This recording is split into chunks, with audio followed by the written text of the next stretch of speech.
esse texto, Hebreus 12:16, diz assim: ninguém seja imoral ou profano como foi Esaú, que por uma refeição vendeu o seu direito de primogenitura. Depois, como bem sabeis, querendo ele ainda herdar a bênção, foi rejeitado. Não achou lugar de arrependimento, embora com lágrimas o tivesse buscado. Esse texto é um texto que ele fala uma verdade sobre Esaú que muitos deixam passar desapercebidos. A história de Esaú que nós conhecemos é uma história que relata um homem que chega com fome, cansado, e simplesmente acha que uma comida é mais importante do que o direito de primogenitura. O direito de primogenitura era algo não somente bíblico, mas algo que dava privilégios. Algumas coisas a mais que o primogênito tinha. E, na verdade, por causa de uma fome ao terreno, a gente conhece a história quando ele chega cansado e diz: o que vai me adiantar comer o meu direito de primogenitura se eu vou morrer? E aí a gente vê que ele vende para Jacó, depois Jacó tem que enganar o pai para que o direito seja feito, porque na verdade o direito agora de primogenitura era de Jacó e não mais de Esaú. E aí ele engana o pai, pega o que era de direito dele, Deus respeita isso porque era direito dele. Esaú ameaça Jacó de morte. Depois, anos e anos depois, eles se reencontram, se perdoam, mas não há uma volta daquilo que foi feito. E esse texto ele mostra algo interessante. Ele justamente mostra um lado que não está escrito lá atrás na história. Um lado onde o versículo 17 diz: pois sabeis também que posteriormente, querendo ele herdar a bênção, ele não tinha mais direito, ele abriu mão. A Bíblia diz que ele foi rejeitado, não tinha mais como, e a Bíblia diz: não achou lugar de arrependimento, embora com lágrimas o tivesse buscado. Pensa num cara arrependido de ter vendido a primogenitura. Você já tinha percebido isso na Bíblia? Que ele fica tão arrependido que ele busca com lágrimas o direito de volta. Mas a Bíblia diz que ele não encontra o direito de volta, não tem como mais ele simplesmente se arrepender. Existem coisas da nossa vida que nós vamos nos arrepender e vamos consertar. Agora, existem coisas da nossa vida que nós vamos arrepender-nos, mas não será consertado. Simplesmente seremos perdoados do nosso pecado, mas nada vai mudar. E o que isso tem a ver? Hoje, quando eu estava descendo do monte, e quando eu ainda estava na descida, Deus me deu essa palavra. E essa palavra, na verdade, tem a ver, veio uma pergunta na minha mente na hora que eu estava descendo do monte. Uma pergunta de por que as pessoas desanimam. Por que as pessoas desanimam? Por que as pessoas desistem? E aquela pergunta veio, e veio ao mesmo tempo as respostas, e eu virei para o pessoal que estava descendo comigo, falei: espera aí, que eu já estou recebendo a mensagem aqui. Às vezes a gente acha que é na oração, a gente vai ficar lá de joelho orando, e lógico, lá no monte eu pedi também por isso, orei para aqueles nomes que eu falei, coloque os nomes aí que eu vou orar, e orei, falei diante de Deus cada nome daquele, profetizei sobre aquela lista de pessoas daquele dia, orei, pedi muitas coisas a respeito daquilo, e depois pedi para que Deus me desse a palavra de hoje, mas quando eu estava descendo, conversando, veio isso, e de repente essa pergunta ecoa na minha mente: por que as pessoas desanimam? Por que as pessoas desistem? E de repente a gente olha um homem chamado Esaú que desiste do seu direito. Simplesmente ele renuncia, ele abre mão, ele vende em troca de alguma coisa muito inferior. E aí eu te pergunto, por que as pessoas trocam algo bom por algo inferior? Por que Esaú agora, ele desiste do seu direito? E aí eu quero pensar com os irmãos sobre isso. Por que as pessoas desistem ou desanimam? A gente olha para Esaú, a gente pode achar uma resposta. E a primeira coisa que eu quero te mostrar é usando o exemplo de Esaú. Por que as pessoas desistem? Por que as pessoas desanimam? Repita comigo, por causa de uma visão fatalista. As pessoas desistem ou param o que estão fazendo por causa de uma visão fatalista das coisas.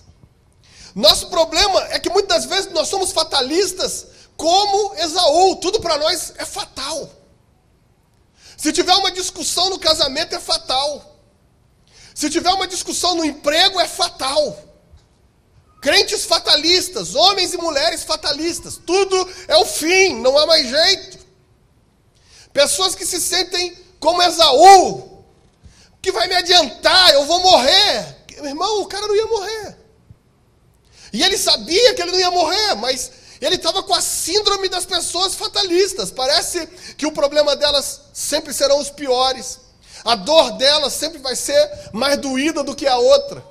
A tristeza delas sempre vai ser mais profunda do que a de qualquer um. Então, são pessoas fatalistas.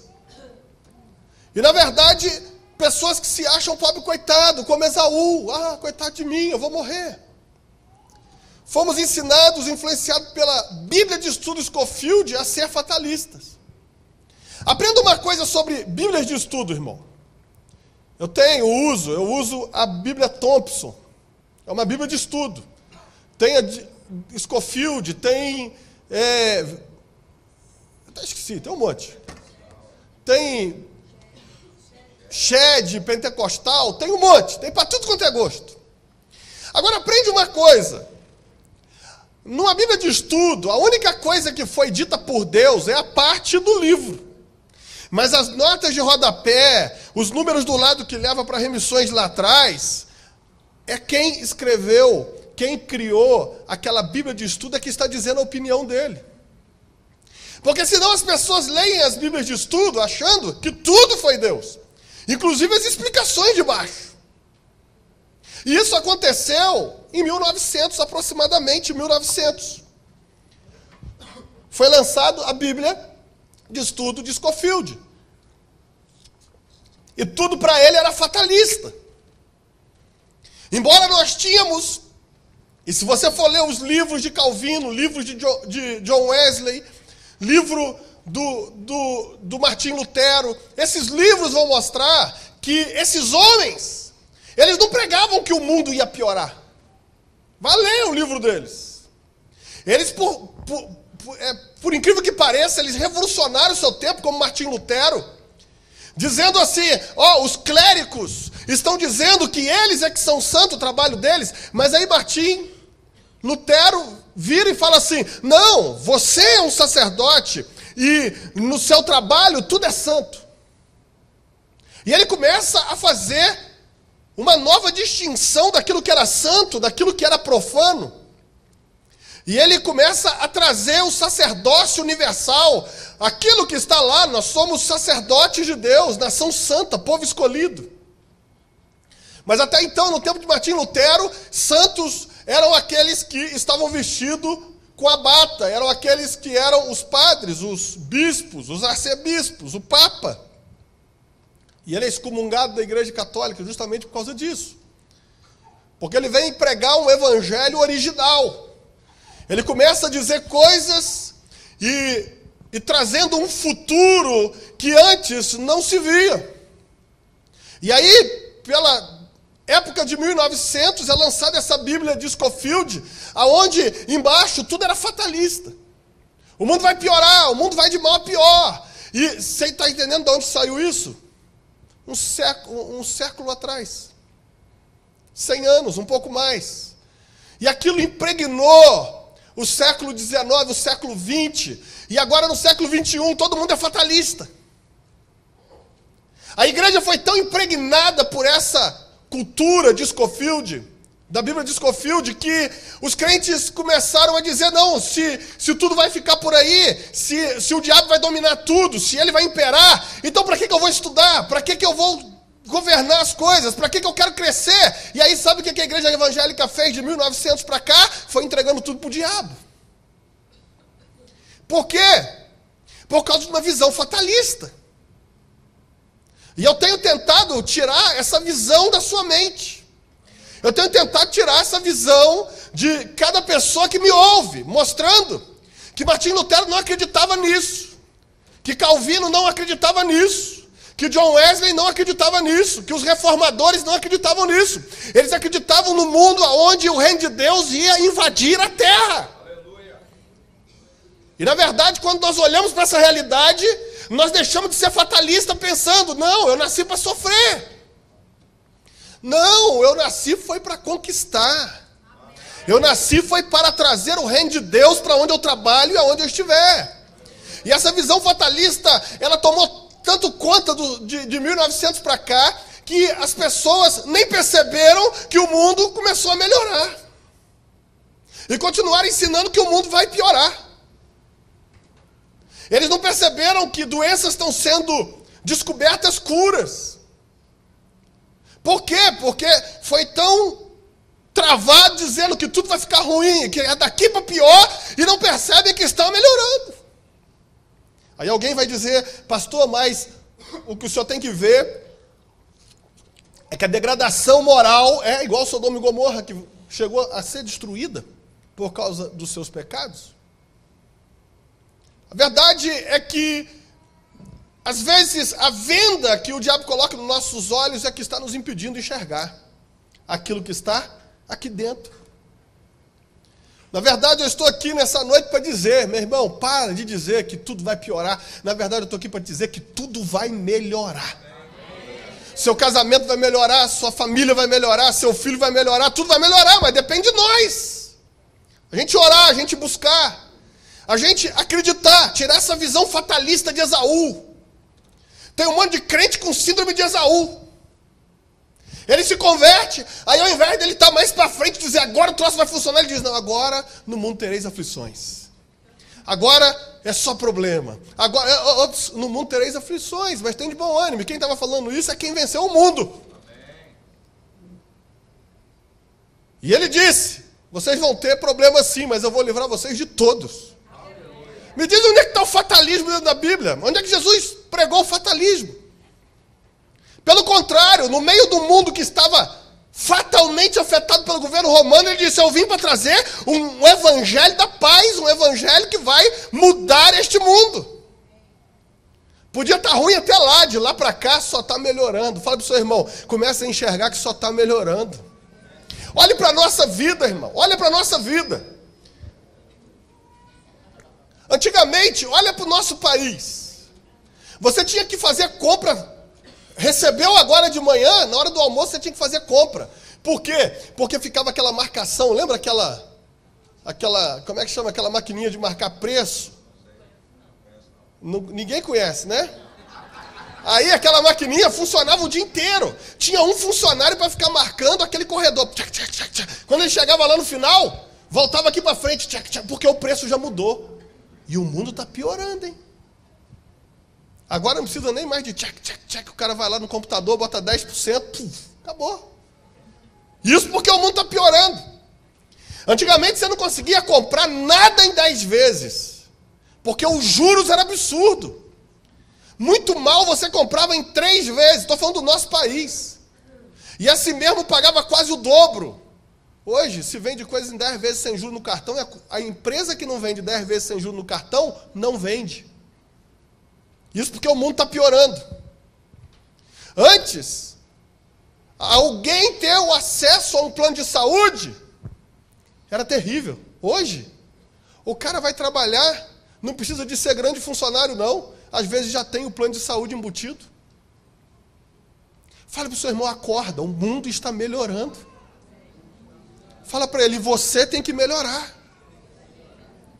A gente precisa arrancar da nossa cabeça essa síndrome de Esaú, que tudo vai piorar, que eu vou morrer, que as coisas vão dar errado. Não, meu irmão, o Senhor está contigo. O Deus de Jacó é o nosso refúgio.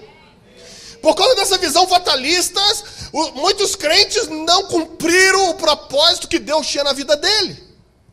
Por quê? Jesus vai voltar, eu quero me esconder, para que eu vou estudar? Não, a besta, quanta gente procurou besta aí, a própria besta era ele.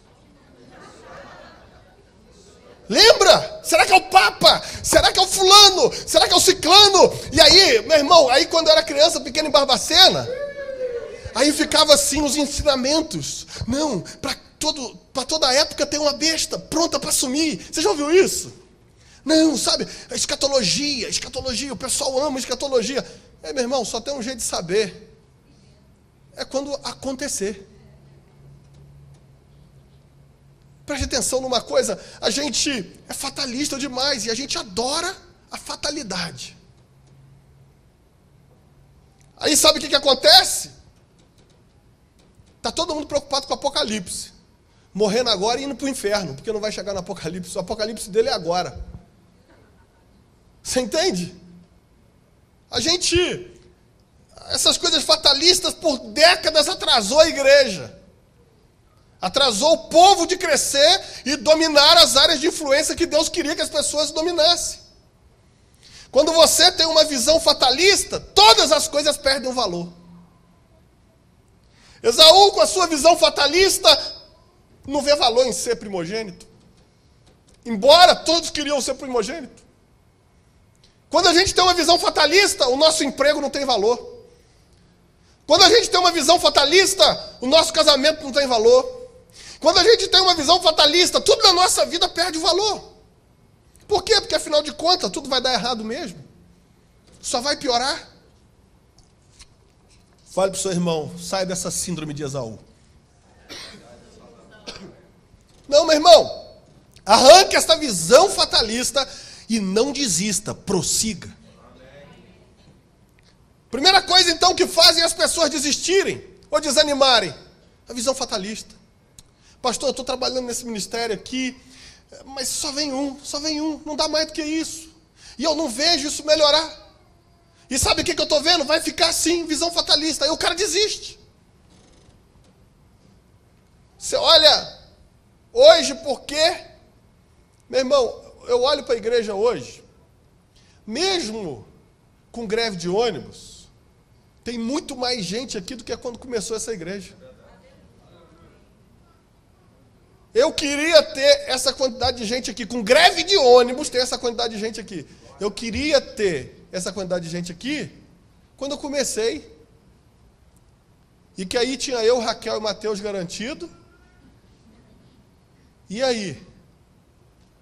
Entrava 1, 2, 3, 4, se desse 15, era o céu na terra. Contando comigo, com a Raquel e com o Mateus.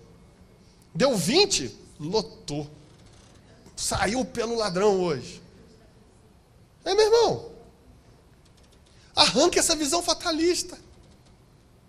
Arranque de você essa visão fatalista que vai te fazer desistir dos teus sonhos. Arranque essa visão de, pastor, mas você não conhece minha vida, tudo dá errado na minha vida, tudo que eu fiz deu errado. Dava errado, porque vai dar certo. Segunda coisa que faz as pessoas desistirem ou desanimarem. Abra sua Bíblia em 1 Coríntios, capítulo 16, versículo 8.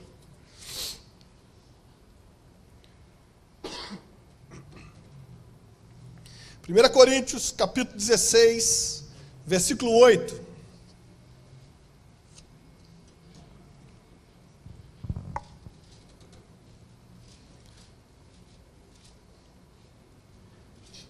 Você achou? Diga amém. Ficarei, porém, em Éfeso até ao Pentecoste, porque uma porta grande e eficaz se me abriu, e há muitos adversários. Se você olhar essa palavra adversários, a palavra que está lá no original, significa também opor-se. Então, se você fosse traduzir, também você poderia dizer, porque uma porta grande e eficaz se me abriu, e há muitas oposições. Sabe uma coisa que fazem as pessoas desanimarem e desistirem? Opositores. Por que as pessoas desistem? Por causa da oposição. Sabe qual que é o problema? As pessoas hoje não estão prontas para terem oposição.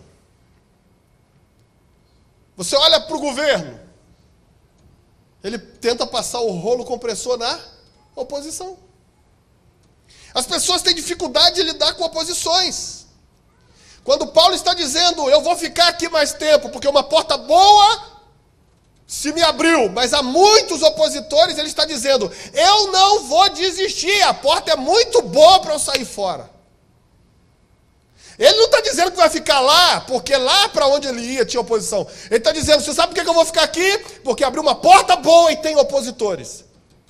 Sabe o que significa que Paulo está dizendo? Se eu sair daqui, os opositores vão fechar a porta que abriu.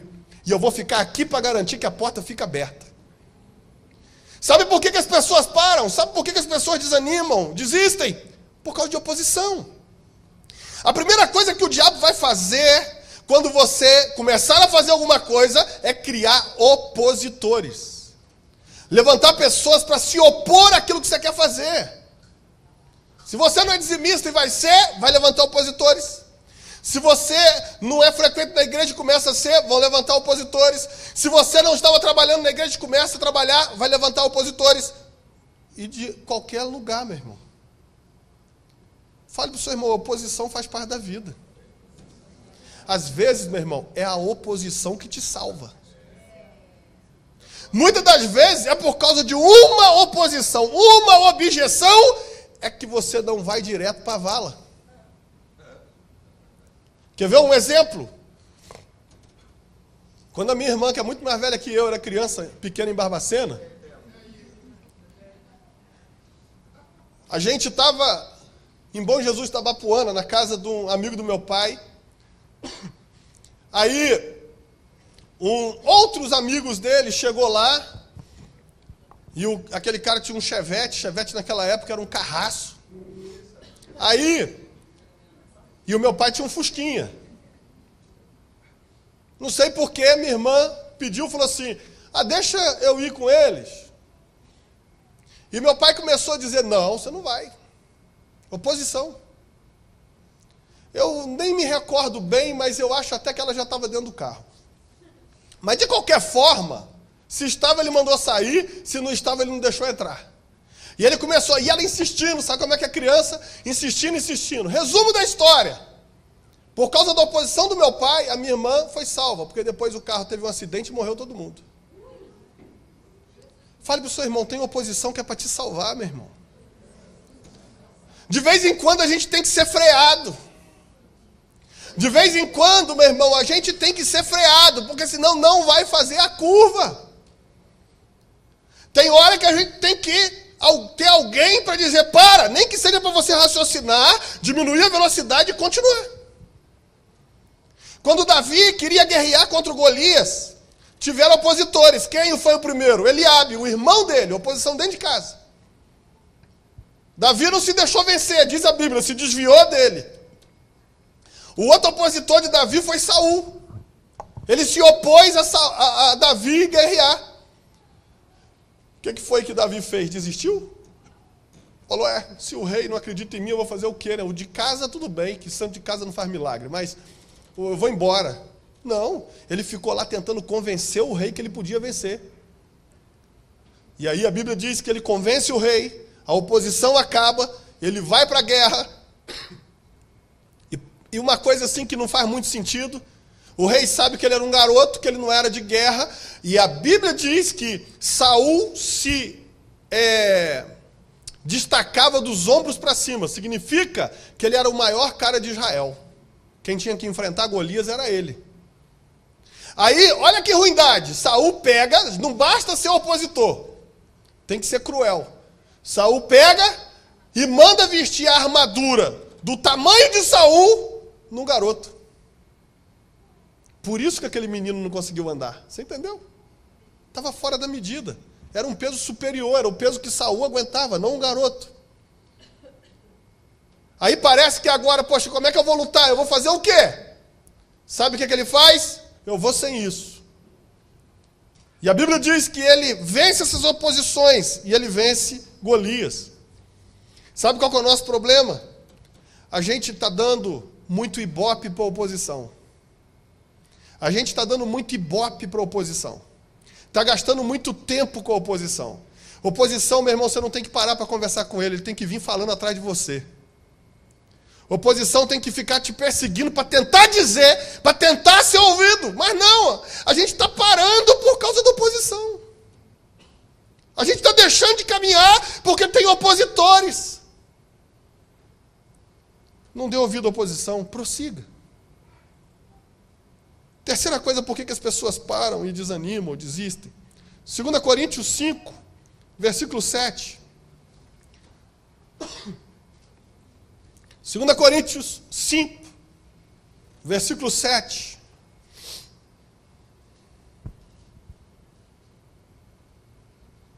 Você achou? Diga amém. Amém. A Bíblia diz assim: porque andamos por fé e não pelo que vemos. Ou algumas Bíblias vão dizer por vista. Repita comigo: andamos por fé e não pelo que vemos. Sabe qual que é a terceira coisa que as pessoas estão desistindo e parando e deixando os sonhos para trás? Só estão andando pelo que veem. Eles desistem das coisas porque não estão vendo o resultado. Existem pessoas que desistem porque não estão vendo melhoras. Eu estou tentando, pastor, e as coisas não melhoram. Eu não vejo o resultado. Você já ouviu falar as pessoas assim: eu não vejo resultado na minha vida. Eu não vejo resultado no meu negócio. A gente tem que começar a entender que quando a gente parar de andar pelo que vê e começar a andar pelo que Deus vê, as coisas vão ser diferentes. Eu estava lendo a biografia do pastor Silas Malafaia e tem um negócio muito interessante que tem a ver com isso aqui. Alguém que é capaz de fazer aquilo que não vê, mas caminhar por fé. Pastor Gilberto Malafaia é pastor em Jacarepaguá, na Assembleia de Deus lá. Eu já preguei lá algumas vezes. É um igrejão. Pensa, e o terreno? O terreno é gigante, irmão. Gigante o terreno. Tanto para frente quanto para os lados. A igreja é enorme, ocupa um pedaço do terreno, embora seja muito grande, sobra estacionamento para tudo quanto é lado, fizeram um prédio do outro lado, para servir de instituto bíblico, estão fazendo obra e ainda sobra espaço demais. Pega de uma ponta da rua, atravessa para a rua de trás, tem entrada dos dois lados, enorme, enorme. E eu estava lendo na biografia do pastor Silas essa história. O pastor Gilberto Malafaia, acompanhado do pastor Silas, quando era pequenininho, eles estavam começando, a igreja era pequena ainda, e aí ele falou que se lembra indo com o pai ver um terreno que não valia quase nada, que é o tal desse terreno. E aí ele diz no livro que o pai vira para ele e diz assim: olha que terreno lindo, olha o tamanho, gigante, não sei o quê. E que o pastor Silas, ainda pequeno, adolescente, virou para ele e falou assim: ó pai, mas quem vai vir aqui? Cheio de sujeira, estrada de chão, não sei o quê, está muito longe de lá. Ele falou: pois é, meu filho, eu fui lá no centro administrativo da prefeitura e vi que o projeto para o futuro é passar uma rua principal aqui. Ele não falou nada. Pagou muito barato no terreno. Depois que acabou, pagou o terreno, começou a correr atrás do prefeito para que começasse o projeto da rua principal. Simplesmente, ele está num lugar carérrimo hoje. Porque a principal passa na frente e uma secundária atrás. Simplesmente, se ele fosse comprar o terreno hoje, valeria milhões de reais. Principalmente por causa do tamanho. Mas sabe o que o cara fez? Ele não andou pelo que via agora. Ele andou pelo que via lá na frente. Nós precisamos entender que quando a gente começa a olhar para o nosso futuro, a gente vai desistir de parar. Pare de tomar atitude pelo agora, comece a tomar atitude pelo teu futuro.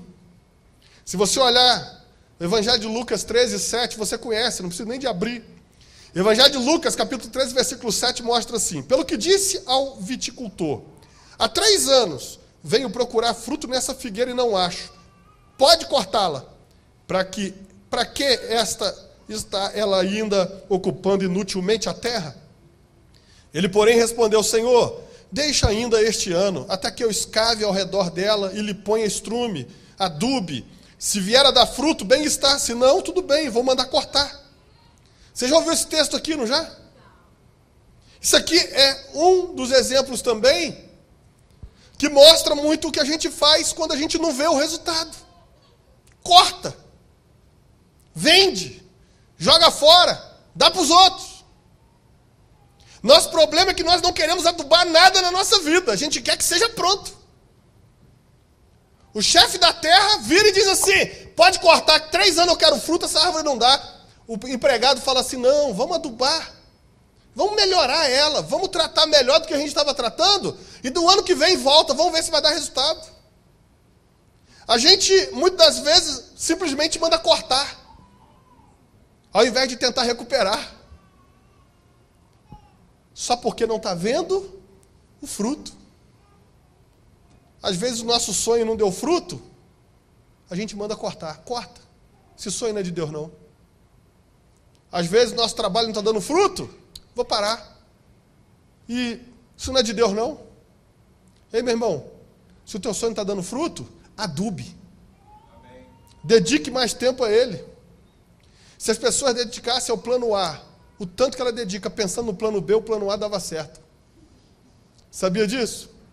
Quantos amigos teus chegaram para você? Não, mas eu tenho um plano B aqui. Eu tenho um plano... O cara sabe tudo do plano B, mas não conhece metade do plano A dele. Por isso que está dando errado. Se ele dedicasse tanto tempo no plano A, como ele dedica no B, o A dava certo. Não precisava nem de ter o B. Ei, meu irmão, se dê mais chance que você vai dar certo. Te adube mais. Você está se condenando ao fracasso rápido demais só porque não está vendo as coisas funcionarem. As pessoas desistem do casamento, do emprego, do sonho. Por quê? Porque eu não estou vendo nada, não estou vendo melhora. Fale para o seu irmão, acredite mais em você. Fale para ele, se dê outra chance, você vai dar certo. Não ande por vista, meu irmão. A vista vai te enganar. Ande por fé. Quarta coisa que faz com que as pessoas parem. Mateus capítulo 13, versículo 44.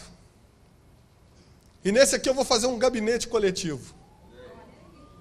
Mateus 13, versículo 44. Também o reino dos céus é semelhante a um tesouro escondido num campo que um homem achou e escondeu. E pelo gozo dele, vai, vende tudo quanto tem e compra aquele campo. Preste atenção, um homem está passando no campo, acha um tesouro escondido, esconde o tesouro de novo, vai lá, vende tudo que tem, compra o campo, não pelo valor do campo com tesouro, mas pelo valor só do campo, que vale muito menos, e fica com o tesouro. Aí eu te pergunto, vamos olhar a visão do cara que vendeu. Nem o cara que vendeu sabia o potencial do tesouro que tinha na terra dele. Sabe por que as pessoas desistem e param? Porque não conseguem enxergar os seus próprios tesouros escondidos. Às vezes, como não enxergamos direito, estamos vendendo os nossos sonhos muito barato. Como a gente não está enxergando o nosso próprio potencial, a gente se desvaloriza e qualquer um pode comprar. Existem talentos escondidos em nós, que às vezes tem gente do lado de fora que reconheceu, mas a gente não reconheceu. Quer ver um exemplo bíblico também? Jacó. Jacó, meu irmão, estava mais para mula de carga do que um abençoado de Deus. 14 anos trabalhando, quando ele começa, a Bíblia diz, nasce José. E agora ele vai procurar Labão dizendo, eu quero trabalhar para a minha própria casa. Labão já tinha visto um negócio que ele não tinha visto. Labão fala com ele assim, ó, me diga qual é o teu salário, não vai embora, porque eu sei que depois que você começou a trabalhar comigo, o Senhor, teu Deus, me abençoou. Ei, o que Labão já tinha descoberto há muito tempo, Jacó ainda estava naquela, agora eu preciso fazer alguma coisa por mim. E Labão já tinha visto o potencial de Jacó. Às vezes dentro da igreja tem uma turma que fica dizendo, agora é o gabinete coletivo. Fica assim, não pastor, mas eu queria tanto fazer alguma coisa para Jesus. Meu irmão, para de querer e faz. Tem ministério de levitas, homens, mulheres, tem ministério de audiovisual. Ei, meu irmão, faz alguma coisa. Você que diz que queria tanto fazer uma coisa para Jesus e não faz, é porque é preguiçoso, você não quer nada. Porque senão já tinha muito trabalho para você fazer. Entendeu? E aí, sabe o que acontece? Uma lavagem de roupa suja coletiva.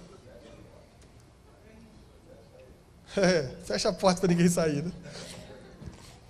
Mas tem hora que a gente tem que ser sacudido para Deus mostrar para a gente o tesouro que está dentro da gente. Eu virei para o diácono Alexandre uma vez e falei assim, pode abrir uma igreja nossa. Pode achar aí qualquer lugar, porque eu tinha ouvido um negócio dele, um tesouro escondido dentro dele. Aí sabe o que acontece? A pastora Raquel, muito sábia, falou, ou você mete ele no fogo, ou ele não vai andar não. Quando precisou de mexer no carangola lá, metemos ele no fogo. Fala que vai tirar. Ele mata a sogra e tudo. Pena que ela não veio hoje. Tá lá na porta. Ô, Iraci, paz, tudo bem? Fazer o quê, né? Olha, pelo menos eu que tenho o microfone. Às vezes as pessoas não sabem o tesouro que está lá dentro. Olha o que o Tiago Derli tem aberto os cultos, olha o que Deus está fazendo com ele. Pastor, mas eu sou muito tímido. Sabe, eu tenho que primeiro ser curado dessa timidez. Não, você tem que ser curado de você mesmo.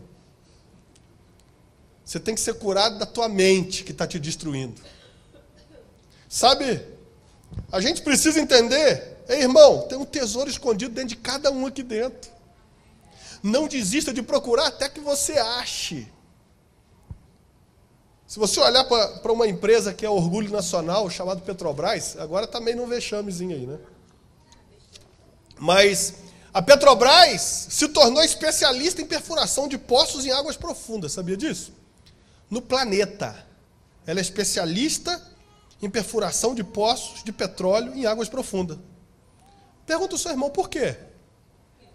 É porque no Brasil não tem petróleo na superfície.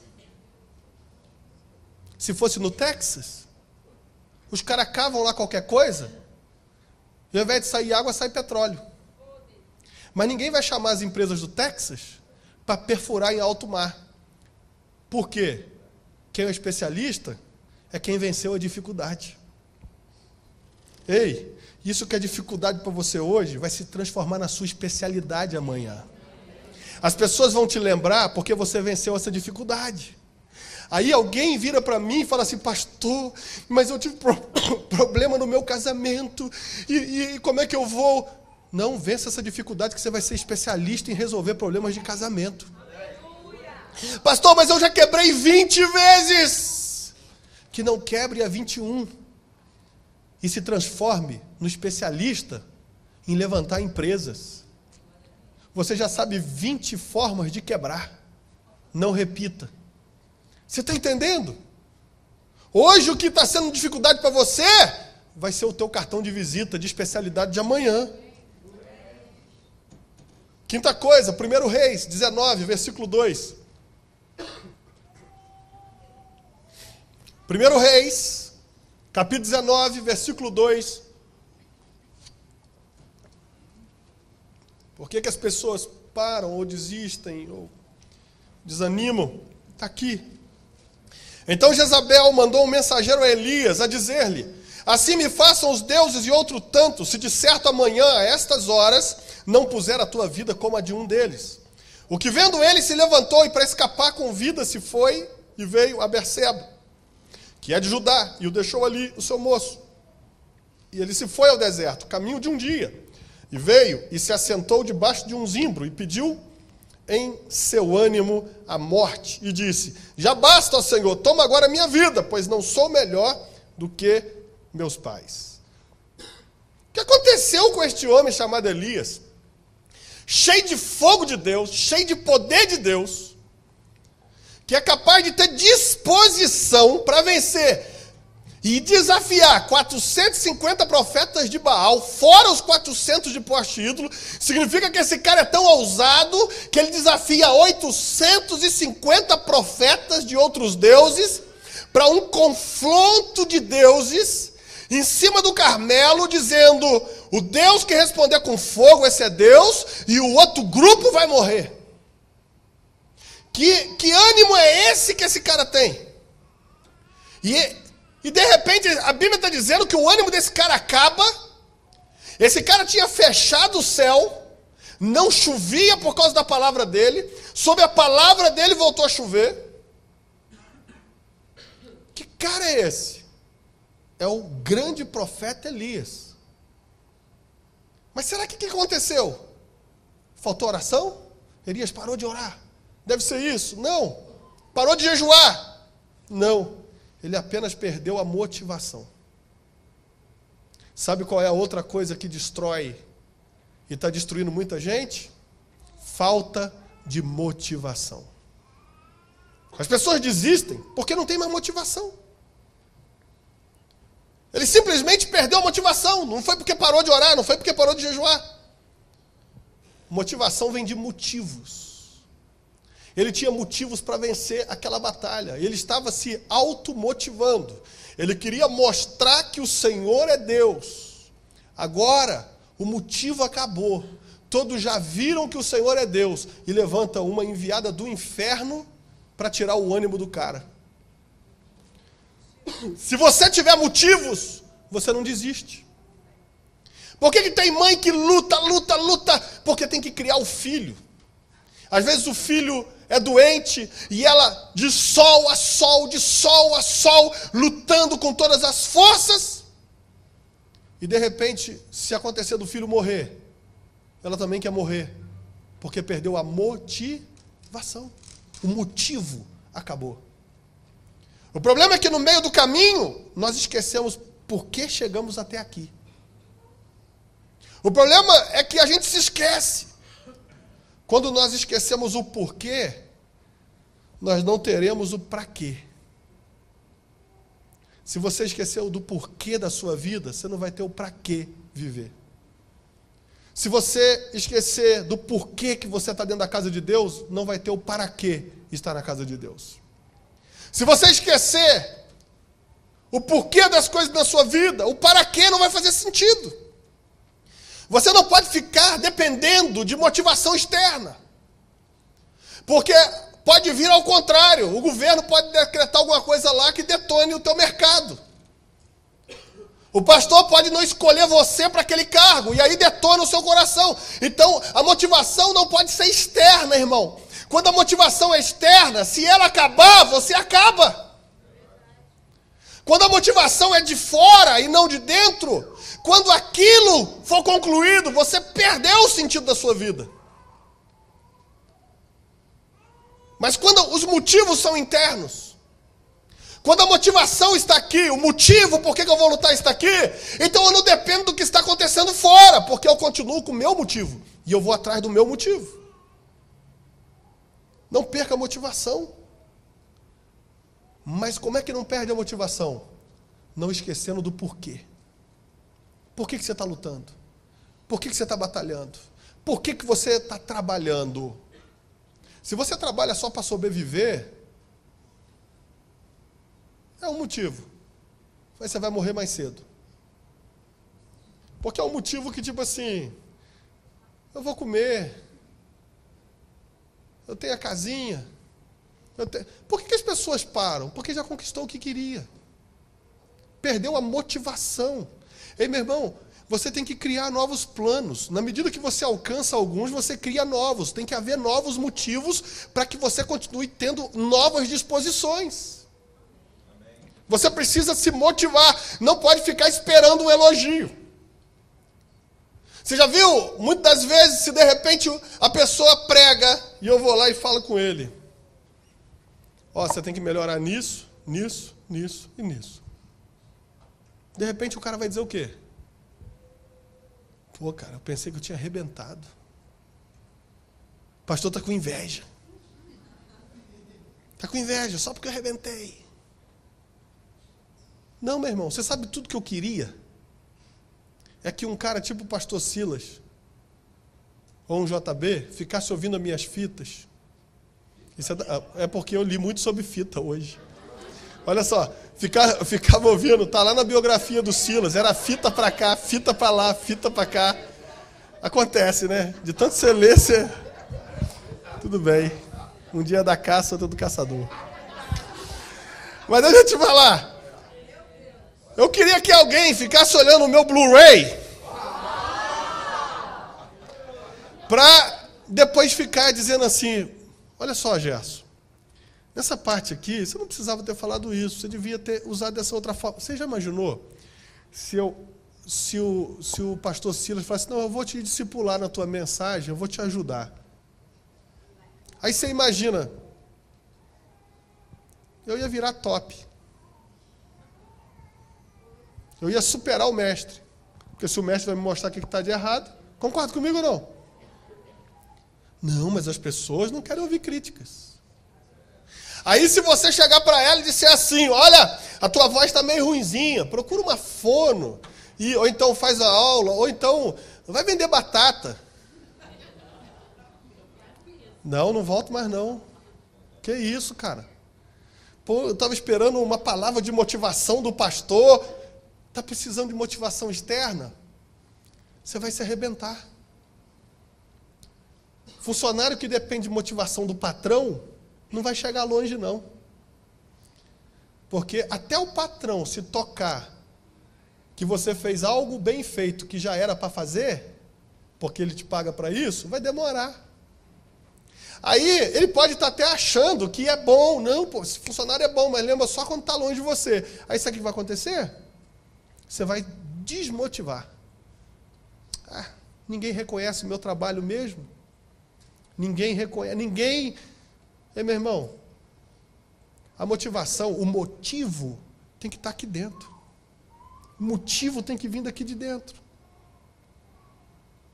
A minha motivação para orar todo dia de manhã e fazer meu devocional não está externo, está de dentro. É necessidade. É sobrevivência. É combustível para poder chegar lá. Então não fique esperando que as pessoas te motivem.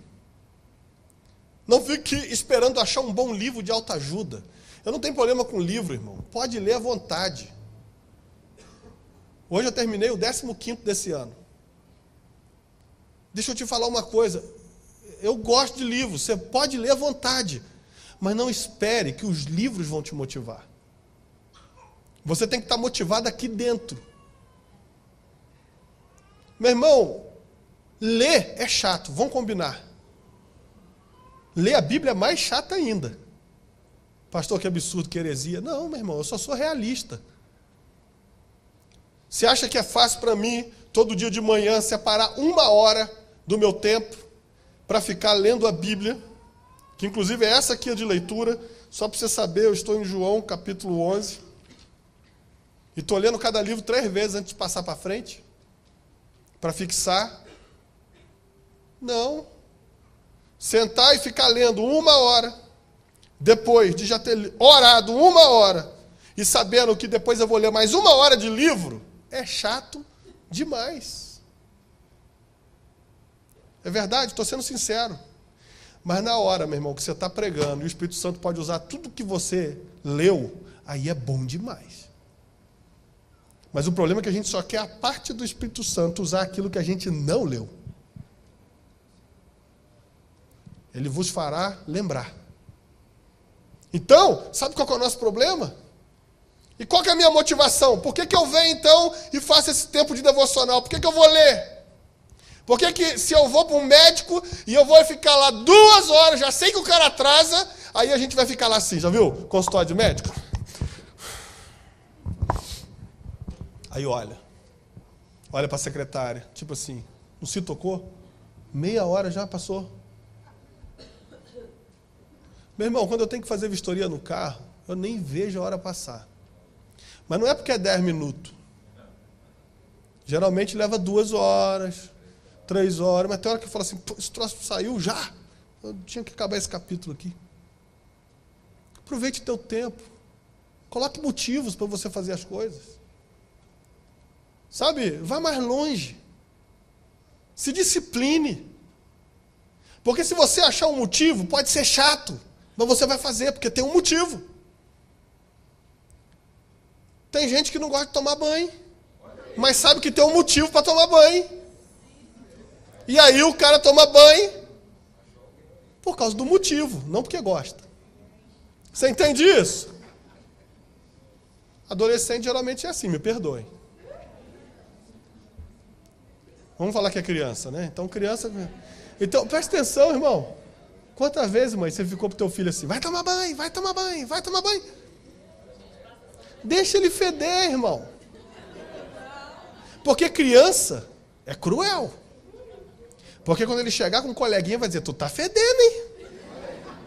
Meu irmão, ele não vai querer ser chamado de fedido 2 vezes. Psicologia pastoral. É simples. Tem que ter motivo. E não vai fazer porque é bom, vai fazer porque eu tenho motivo. Raquel ficava com o Mateus, leva a blusa, menino, você vai esquecer. Eu falei, nem deixa ele sentir frio. Vai sentir 1, 2 vezes, nunca mais vai esquecer. Não, as coisas são práticas. A gente tem que fazer por causa do motivo. Não porque é bom. Não porque é legal. Tudo bem, tem coisa que é legal. Você vai fazer coisas legais, vamos fazer coisas boas. Agora, e o motivo? Você trabalha só para comer? Bota mais um motivo nisso que vai ficar melhor de trabalhar. Ah, pastor, eu quero terminar minha casa. Tá, foca, eu estou trabalhando para terminar minha casa.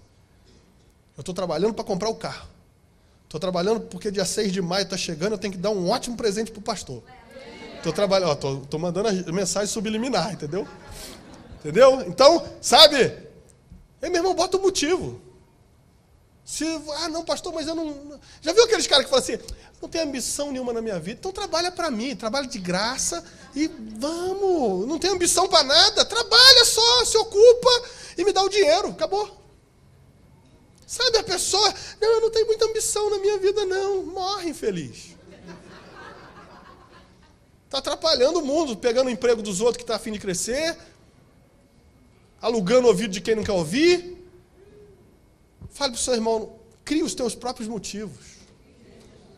E, meu irmão, você tem que ter um motivo que seja o teu combustível, não o elogio dos outros, se os outros te reconheceram, se gostou, se não gostou. E a última coisa, Gênesis 37. Gênesis capítulo 37, versículo 2.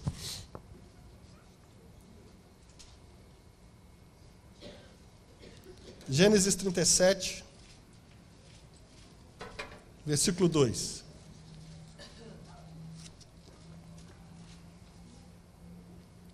Achou? Estas são as gerações de Jacó.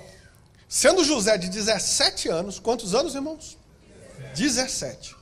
Apacentava as ovelhas com seus irmãos e estava este jovem com os filhos de Bila e com filhos de Zilpa, mulher de seu pai, e José trazia uma má fama deles a seu pai.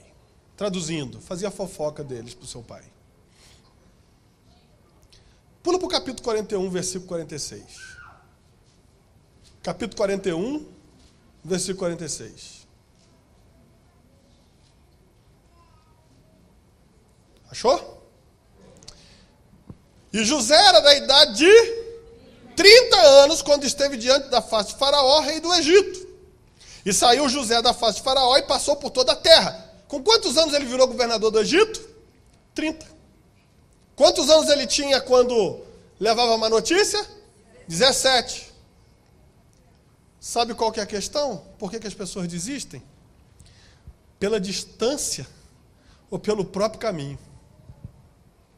Pela distância que tem que ser percorrida para chegar no sonho, ou pelo próprio caminho que tem que andar para chegar no sonho?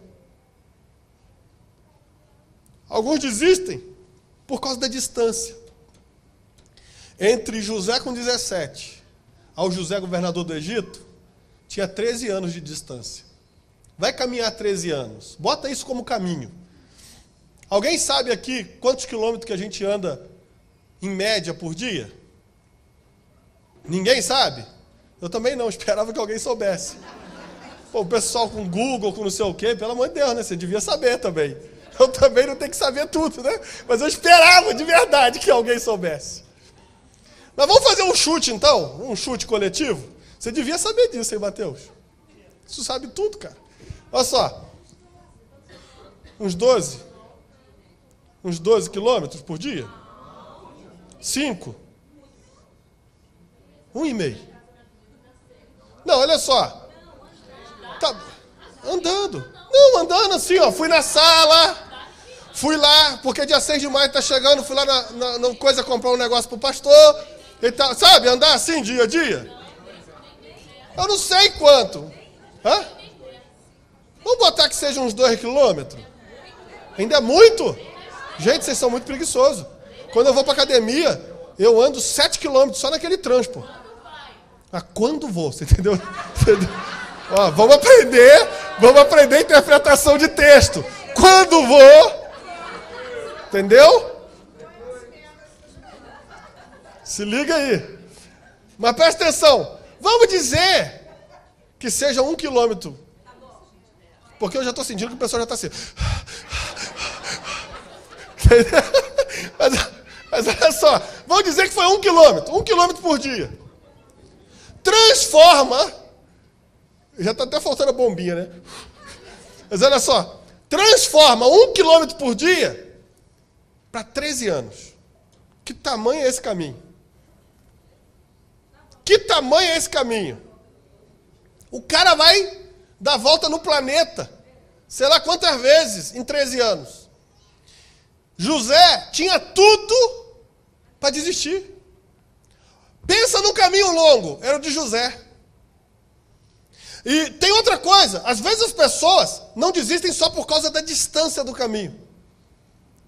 Meu irmão, quando eu entrei na primeira instituição financeira que eu entrei, eu era office boy. O nome era mais bonito, contínuo. Mas era office boy. Eu tinha meus 17, quando eu comecei a trabalhar eu tinha 11. Era office boy. E fui crescendo ao longo dos anos. Trabalhei 24 anos no mercado financeiro. Em 99, em 2000 eu já era gerente geral, 2002. Presta atenção numa coisa. Do ponto que você está, para onde você vai chegar, vai ter um caminho. E vai ter uma distância nesse caminho. E essa distância são as bases que não vão deixar você afundar quando chegar lá. Essa distância são os alicerces que vão te manter de pé aonde Deus vai te colocar. José teve um caminho de 13 anos. Mas quando ele chegou lá, não teve fome e crise que tirou ele da posição. Agora, existe uma outra realidade. Por que as pessoas às vezes desistem ou desanimam? Por causa de um outro fator. Não a distância do caminho, mas o próprio caminho. Porque agora você olha para José, José tem que vencer 2 etapas. A distância e o próprio caminho. O caminho de José é um caminho que muitos desistiriam. Rejeitado pela família. Jogado na cisterna. Olha o caminho do cara. 13 anos de caminhada. Não era caminhando só em lugares bons. Não, só lugar ruim. Rejeitado pela família, jogado na cisterna, vendido como escravo, lançado da prisão, esquecido 2 anos depois que ajudou o copeiro. Aí, meu irmão, com tudo isso, a Bíblia é verdadeira. O caminho de Deus é perfeito. Eu não sei qual é o teu caminho, irmão. Eu não sei qual é a fase do caminho que você está vivendo hoje. O que você tem que entender é que você tem que mirar lá na linha de chegada. Você pode estar aqui atolado na cisterna, mas pensando no palácio. Você pode estar aqui agora atolado na escravidão, mas pensando no palácio. Porque aí você tem um motivo aqui dentro. Muitas das vezes, eu tenho que encontrar um motivo aqui dentro para poder continuar caminhando. Quantas vezes nesses 5 anos de projeto Semeando Avivamento, principalmente no início, quando não tinha, assim, ninguém para trabalhar, não tinha nada, tudo era emprestado, cadeira era emprestada, 20 só também. Também não precisava de mais, sobrava lugar. Mas chegou uma hora que 20 não deu mais. Passou para 30 ou 40. E assim foi. Nosso primeiro grande desafio, comprar 100 cadeiras. Hoje a gente tem 500.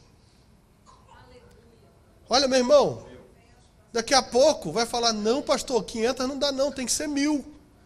Não, pastor, tem que trocar de lugar porque não tem mais lugar. Você entendeu? Fale para o seu irmão, você vai vencer de fé em fé e de glória em glória, irmão. A verdade é que o caminho de Deus é perfeito. E o problema é que nós estamos desistindo. Por quê? Porque tanto a distância a gente está achando longa, quanto o próprio caminho. Ah, esse tipo de caminho eu não quero não, cara. Quero chegar, entrar no ônibus e sentar na janela. Não é nem para abrir, porque eu exijo o ar-condicionado ligado. Você entendeu? Então, a gente está se perdendo. Está esquecendo que há etapas. Que há momentos que vamos viver, bons, ruins, mas todos eles estão sendo alicerces para quando a gente chegar lá, ninguém tira você do lugar. Fale para o seu irmão, não desista, o caminho de Deus é perfeito. Se coloque de pé.